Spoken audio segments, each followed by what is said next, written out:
नमस्कार प्यारे बच्चों, welcome to the learning zone. I hope you all are doing good. So बच्चों, इस वीडियो में हम the tinkling bells class 4 new English NCERT chapter 2 के क्वेश्चन आंसर का पार्ट 2 देखने वाले हैं। तो चलिए वीडियो को शुरू करते हैं। सो बच्चों, अगर आपने इसका पार्ट 1 अभी तक नहीं देखा है तो पहले जाकर उस वीडियो को देख लें। उस वीडियो में हमने पेज नंबर 14 और 15 पर दिए गए क्वेश्चंस को सोल्व किया था। अभी रीड द फॉलोइंग।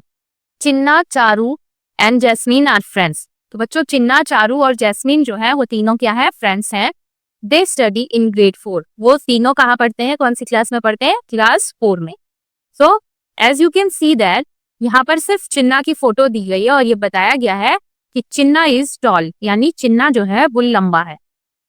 अब इस पिक्चर में आप देख सकते हैं कि चिन्ना के साथ में कौन खड़ी है, चारू भी खड़ी है और सेंटेंस नीचे क्या दिया गया है, Charu is taller than Chinna.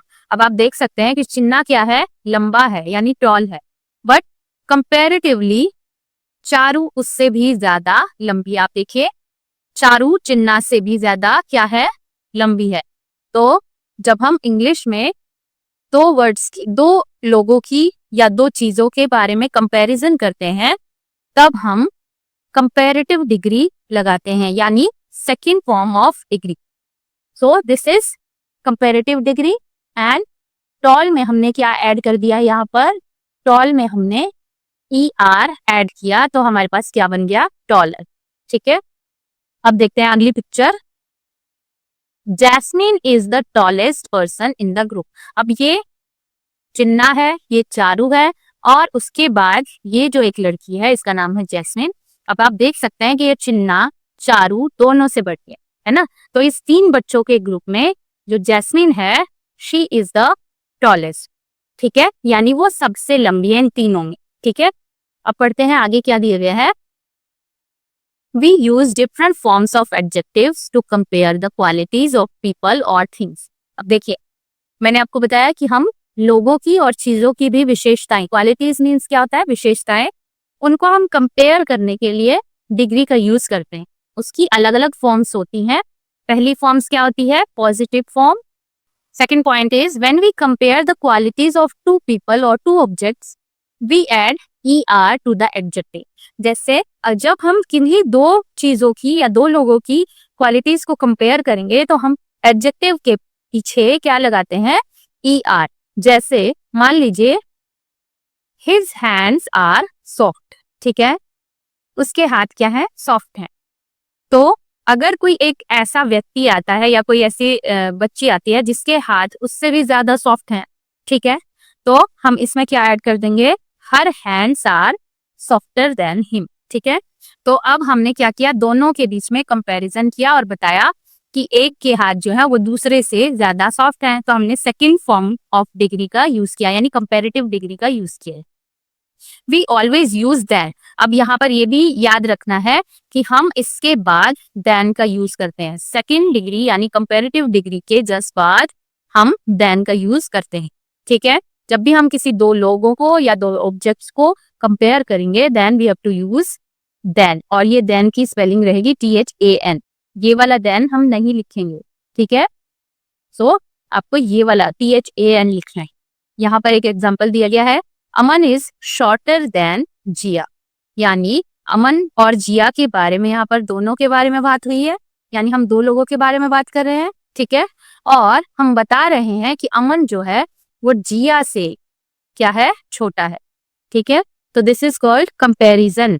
And whenever the comparison is made in a whole group, यानी जब कंपैरिजन दो से ज्यादा लोगों के बीच में हो या किसी ग्रुप के बीच में हो या कलेक्शन के बीच में हो, तब हम एडजेक्टिव में क्या लगाते हैं बच्चों, EST जोड़ देते हैं। ठीक है, जैसे अमन इज शॉर्टेस्ट, तब हम क्या बना देंगे, मान लीजिए अमन अपनी क्लास में सबसे छोटा है। ठीक है, अभी हमने बात की थी कि अमन जिया से छोटा है, बट क्या हो अगर अमन अपनी क्लास में सबसे छोटा हो, तो हम कैसे बताएंगे कि Aman is the shortest in the class. ठीक है, और आपको ये भी याद रखना है कि थर्ड फॉर्म, डिग्री की थर्ड फॉर्म यानी सुपरलेटिव फॉर्म के पहले we will use the.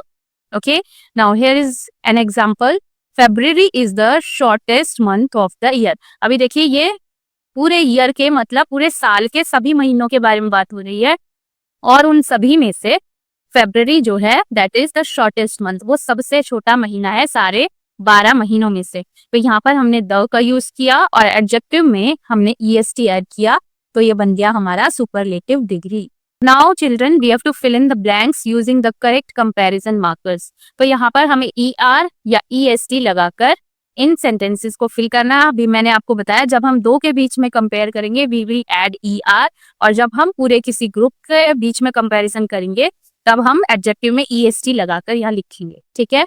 So first one is given an example, I am taller than my brother. अभी देखिए यहाँ किसके किसके बीच में कंपैरिजन हो रहा है, मेरे और मेरे भाई के बीच में। तो हम दो लोग हैं तो हम टॉल के पीछे क्या लगा देंगे, er, ठीक है। Second example is January is the dash month of the year. अभी यहाँ पर बच्चों जनवरी का कंपैरिजन पूरे साल के सभी महीनों के साथ किया जा रहा है।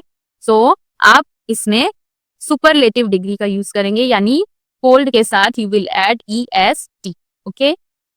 Next third one, an ant is small than. अभी देखिए यहाँ पर देन आ गया है, यानी दो लोगों के बीच में या दो ऑब्जेक्ट्स के बीच में यहाँ पर कंपैरिजन आपको मिलेगा। देखिए यहाँ पर कंपैरिजन है आंट और एलिफेंट के बीच में, ठीक है। सो यहाँ पर यू विल ऐड er, ठीक है। This is comparative degree, smaller than, ant is smaller than an elephant. Fourth question, my sister is dash than me. अभी यहाँ पर किनके बीच में कंपैरिजन हो रहा है, मेरी सिस्टर और मेरे बीच में, और यहाँ पर देन का भी यूज किया गया है, तो that means we have to add er। Next question, Jay was the first dash person in the race. अभी यहाँ पर देखिए द का यूज किया गया है, इसका मतलब कि रेस में जितने भी लोग थे उनमें से जे था फास्टेस्ट, ठीक है, यानी रेस के सारे लोगों में से जे फास्टेस्ट था। तो आपने देखा कि सुपरलेटिव डिग्री के पहले यहाँ पर द का यूज हुआ है। Next we have circle the words that means the opposite of the highlighted word in each set. यहाँ पर कुछ एमसीक्यूज दिए गए हैं जिसमें हमें एक वर्ड का अपोजिट वर्ड बताना है, ठीक है। First sentence is Chacha showed him some beautiful tinkling bells. यहाँ पर हमें ब्यूटीफुल का अपोजिट बताना है बच्चों। सो ब्यूटीफुल का अपोजिट क्या होता है, अट्रैक्टिव नहीं होता है, ब्रोकन भी नहीं होता है। सो ब्यूटीफुल का अपोजिट होता है अगली, उसे हम टिक करेंगे। Next is the fruit seller was so happy that he gave Chinna 10 rupees as a reward. अभी यहाँ पर हमें बताना है रिवॉर्ड का अपोजिट। तो देखिए रिवॉर्ड मतलब किसी को कोई इनाम देना, तो इसका अपोजिट हमें बताना है। इसका मतलब ऑफर नहीं होगा, प्राइज भी नहीं होगा, क्या होगा, पनिशमेंट, ठीक है। इसे आपको सर्कल करना है, तो आप सर्कल कर देंगे। Third question, I will give you money to buy the bells. अभी यहाँ पर हमें बाय का अपोजिट क्या बताना है, बाय का अपोजिट आप सभी जानते हैं, बाय का अपोजिट होता है सेल, ठीक है। Next question, can I buy chocolates with the money. Whispered Chinna, यहाँ पर देखिए जो ये विस्पर्ड वर्ड है उसका हमें अपोजिट बताना है। First word is murmured, second word is shouted and third word is talked। तो murmured मीन्स बच्चों धीरे से आवाज निकालना, talked मीन्स बात किया एंड shouted मीन्स चिल्लाया। तो whispered का अपोजिट हो जाएगा shouted। तो इसे आपको क्या कर देना है, सर्कल। अगर आपको ये वीडियो अच्छा लगा तो इस वीडियो को लाइक करें और द लर्निंग ज़ू चैनल को सब्सक्राइब करना ना भूलें। Thank you.